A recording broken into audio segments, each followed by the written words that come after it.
Hi, my name's Patel, and I wanted to talk a little bit today about getting planning for a listed building and really quickly talk about sort of 5 quick ways that you can think about that will help to expedite your planning application through on a listed building. So quite often what we find with listed buildings, people are afraid, thinking that, planning is going to be cumbersome. Not to say it isn't. It does typically take a little bit longer, and you have to factor that in to your kind of time frames when you're working with a listed building.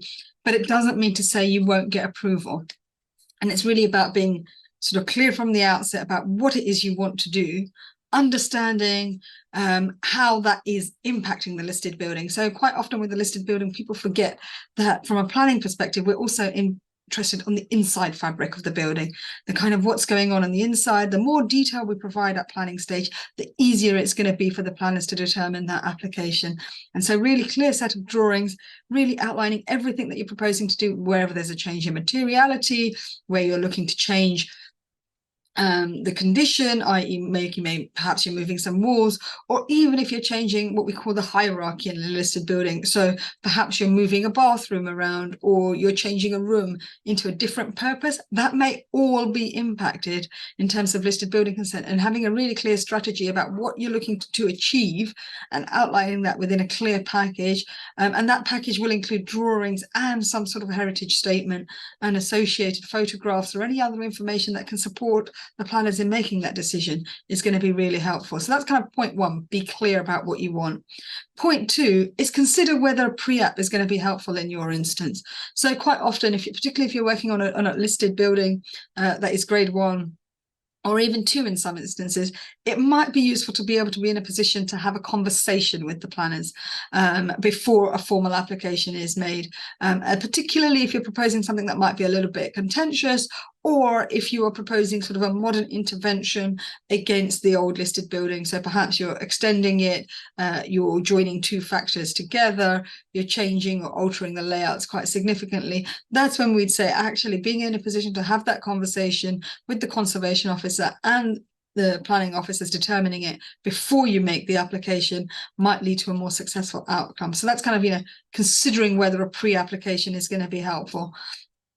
And really, your architect should be able to advise you, your architect. And if you are engaging a heritage consultant, they may be able to say, actually, this is a really prime example where a pre-application is going to be helpful.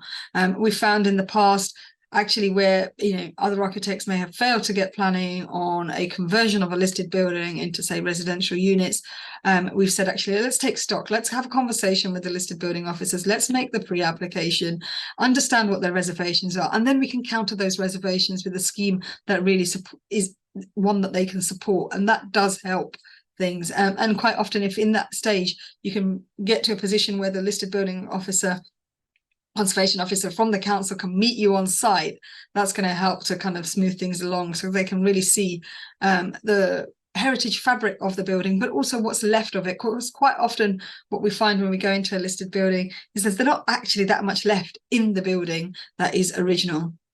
So that's point 2, is consider whether you need the pre-app. Point 3 is kind of really accepting that having a listed building doesn't need to be a barrier. You should be a proud owner of a listed building. You are kind of custodians of something that is of heritage value, and you can look to enhance that. Inevitably, by supporting that enhancement, you are likely to also increase the value of your property. And yes, it costs a little bit more to do building works in a listed building, but looking after the building, keeping the fabric in its original intent and form, and kind of maintaining any original features that you can, is all going to be a positive factor in kind of getting listed building consent.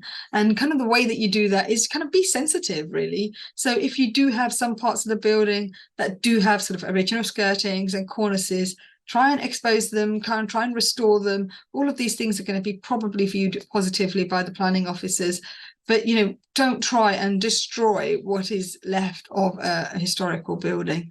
As I said, you are custodians of it. You are keepers of it for a short period of time. That building is likely to have been there for a very long time, and much longer than yourselves. And it will pass through hands and generations going forward. So be careful that you're not ripping out the soul of it, and embrace some of the challenges that a listed building comes with. So that might include, so, you may have lath and plaster ceilings, you might have to use a special plaster finish, you might have to use certain particular materials.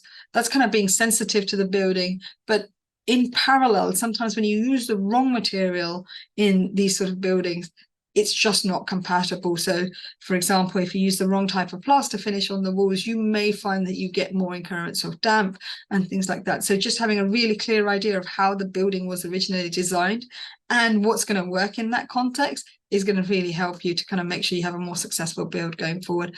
And understanding that at the very beginning so that you can get the right permissions in place at the outset from the council is going to kind of aid that process. The last thing you want to do is discover, if you're working, say, for a cellar within a listed building and there is damp, then you're looking for a solution for that damp treatment. Then you're going to have to go back into planning to make sure you've got permission to do that, propose that damp solution. So all of these things can inevitably take longer. So going back to sort of point one, being really clear about what you want to do, all of that needs to be factored in, because anything in relation to the internal fabric is going to have a bearing on what the planners will and won't allow you to do. And that kind of ties in a little bit about point four, which is kind of really get to understand the building, what the heritage factor is. Sometimes in a building we're talking about hierarchy, so that could mean that in a planning perspective, the history of the building and its previous use, so if it was used for a significant factory in the local area, it might be of some form of what we call precedent for the council to kind of really enhance that. So we've seen instances where a warehouse may have been used for kind of hops and barley, and the council didn't want to kind of destroy some of that heritage factor, even though the building's use was changing.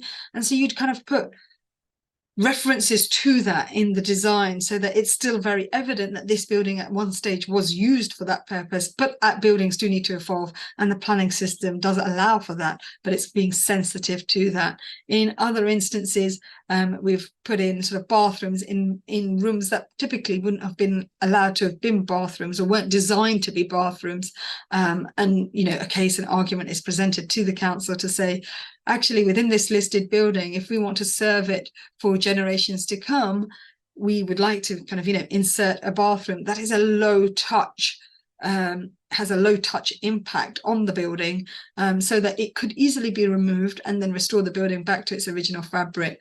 But equally, we are respectful of what is there, of the heritage factor. So all of the original features are preserved and the bathroom kind of goes in almost in silo. And kind of putting those arguments to the planners, particularly at pre-act stage, does help for an application to run that little bit more smoothly. And then that kind of brings us on to point 5, which is presenting a good case as to why something should be allowed. So when we talk about sort of converting listed buildings into, say, residential units, we often kind of say, well, actually, in its current state, the building is dilapidated. There isn't necessarily perhaps a retail or an office occupier in the area, and bringing residential into the area is going to restore the building, but keep it going for future generations. What we might also find by looking at some of the research around the building, that historically it may have already been used for residential, and kind of drawing upon that, stipulating the case, allows the planners to be comfortable about what you're proposing. In parallel, you may also find that you're looking for an instance where, the planners are concerned about what the impact of what you are doing is, not necessarily to the inside, but to the outside as well. So how is it going to impact the kind of outlook of the building from different vistas?